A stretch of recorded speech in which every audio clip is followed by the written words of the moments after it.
Bolsonaro fala para seus apoiadores que não há corrupção em seu governo. No entanto, em um levantamento feito pelo jornal O Estado de São Paulo, o Estadão, em 23 de março de 2022, aponta 8 casos de corrupção envolvendo sua gestão. Dentre os casos, o pedido de propina na compra de vacinas contra a Covid-19, o orçamento secreto e o gabinete paralelo dos pastores do Ministério da Educação. Neste caso, um dos pastores envolvido chegou ao cúmulo de pedir propina em barras de ouro. Antes de apresentarmos cada um dos casos, se inscreva no canal, ative o sininho para receber as notificações dos novos vídeos e compartilhe esse conteúdo com seus contatos nas redes sociais. Veja a seguir os 8 casos de corrupção apontados pelo jornal e tire suas conclusões se há ou não corrupção no governo de Bolsonaro. Em outubro de 2019, a Polícia Federal indiciou o então ministro Marcelo Álvaro Antônio, que era o ministro do Turismo, no inquérito da Operação Sufrágio e Ostentação, investigação sobre supostos desvios de recursos por meio de candidaturas femininas laranjas nas eleições de 2018. A PF imputou ao ministro de Bolsonaro os crimes de falsidade ideológica, associação criminosa e apropriação indébita. Na ocasião, Marcelo Álvaro ocupava o posto de presidente do Partido Social Liberal, o PSL, em Minas Gerais.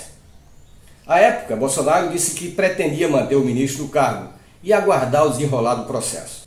Segundo as investigações, o então partido do presidente Bolsonaro, ele saiu do PSL em novembro daquele ano, utilizou candidatas em disputas de fachada para acessar recursos do fundo eleitoral. Esses recursos são exclusivos para mulheres. Os investigadores atribuem ao ministro o papel de articulador do esquema de laranjas. Em abril de 2021, o então ministro Ricardo Salles, do Meio Ambiente, foi acusado de dificultar a ação de fiscalização ambiental e patrocinar diretamente interesses privados de madeireiros, investigado por extração ilegal de madeira. Segundo notícia crime encaminhada pela PF para o Supremo Tribunal Federal, Salles, na qualidade de braço forte do Estado, integrava uma organização criminosa orquestrada por madeireiros, alvos da Operação Hidroantos, com o objetivo de obter, direta ou indiretamente, vantagens de qualquer natureza. Em maio de 2021 se tornou público o escândalo do orçamento secreto. Naquele ano, o Estadão deu início à série de reportagens que revelou um esquema montado pelo presidente Bolsonaro para aumentar sua base de apoio no Congresso. O chefe do Executivo criou um orçamento paralelo de 3 bilhões em emendas parlamentares, boa parte delas destinadas à compra de tratores e equipamentos agrícolas por preço até 259% acima dos valores de referência fixado pelo governo. No esquema montado por Bolsonaro, parlamentares que apoiavam o governo conseguiam mais recursos em emendas e para seus redutos eleitorais.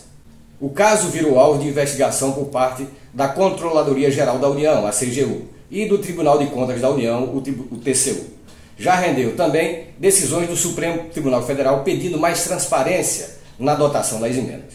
No mesmo mês, o governo federal teve de demitir George da Silva de Velho do cargo de superintendente estadual do Ministério da Saúde no Rio de Janeiro, devido a uma suspeita de corrupção.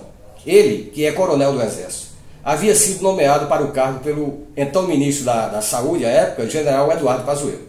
O caso veio à tona após reportagem do Jornal Nacional da TV Globo.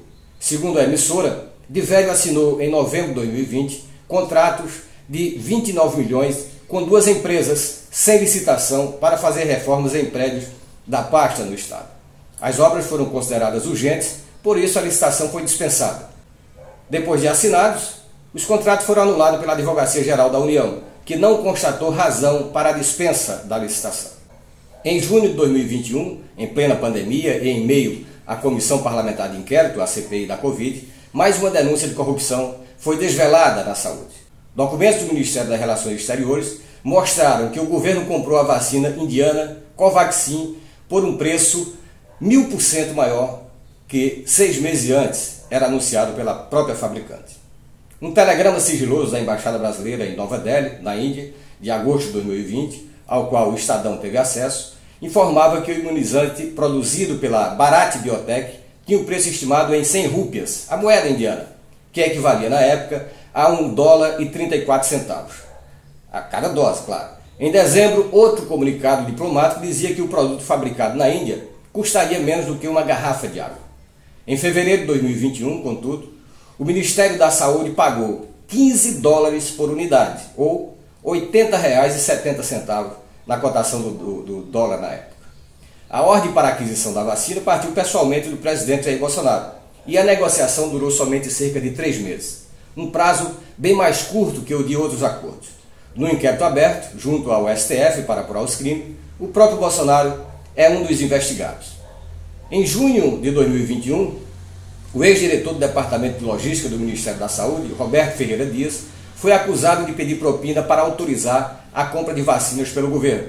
Segundo a denúncia, ele teria condicionado a aquisição de imunizantes da AstraZeneca ao recebimento ilícito de $1 por dose. Dias chegou ao cargo por apadrinhamento do Centrão e foi exonerado do posto em 29 de junho, depois da denúncia. Ele foi alvo da CPI da Covid e chegou a receber ordem de prisão durante sua oitiva na comissão. Em março de 2022, o Estadão revelou que 2 pastores montaram um verdadeiro gabinete paralelo no Ministério da Educação e passaram a interferir na agenda do titular da pasta, o ministro e também pastor Milton Ribeiro, para privilegiar determinados municípios no empenho de recursos do órgão. Gilmar dos Santos e Arilton Moura levam demandas de prefeito ao ministro Ribeiro e conseguem a liberação de recursos em tempo recorde. Os municípios mais beneficiados são aqueles governados pelos partidos do Centrão, como o PL, o Republicanos e o Progressistas. Em conversas reveladas pelo Estadão, os próprios pastores admitiam priorizar as demandas de prefeitos ligados à igreja, a Assembleia de Deus, da qual eles fazem parte. Este é o famoso caso no qual o pastor Arilton Moura pediu a propina de 1 quilo de ouro a um prefeito de uma cidade do interior do Maranhão. Ao menos mais 10 prefeitos já denunciaram o esquema. Dos 10 citados, pelo menos 3 confirmaram que, em algum momento, escutaram pedidos de propina em troca da liberação de verbas. Na prática, os pastores faziam a ponte entre prefeitos e o ministro Milton Ribeiro, e em troca de recursos para a educação dos municípios, pediam uma quantia em propina. Em todos os casos aqui apontados, de corrupção dentro do governo Bolsonaro, ele está direto ou indiretamente envolvido. É o caso, por exemplo, da Covaxin. No caso da Covaxin, Bolsonaro ficou sabendo do processo que corria, processo de corrupção que corria, mas não tomou nenhuma decisão. Ele, neste caso, é investigado por improbidade administrativa. Improbidade administrativa, para a gente entender melhor, equivale a dizer: você tomou notícia, tomou ciência de que há um caso de corrupção no governo e você não tomou nenhuma providência para isso. Então você, no mínimo, é conivente. Isto é crime, está na lei e Bolsonaro é investigado por esse caso. Mas nos outros casos também, o caso do Salles, o caso dos Laranjas, enfim, em todos eles, o governo é responsável, porque é o governo que aponta esses ministros, que indicam, que tira ou que deixa de tirar. No caso das barras de ouro, algo que, por exemplo, pouco tem se falado, é que propina em ouro não é rastreada pelos bancos.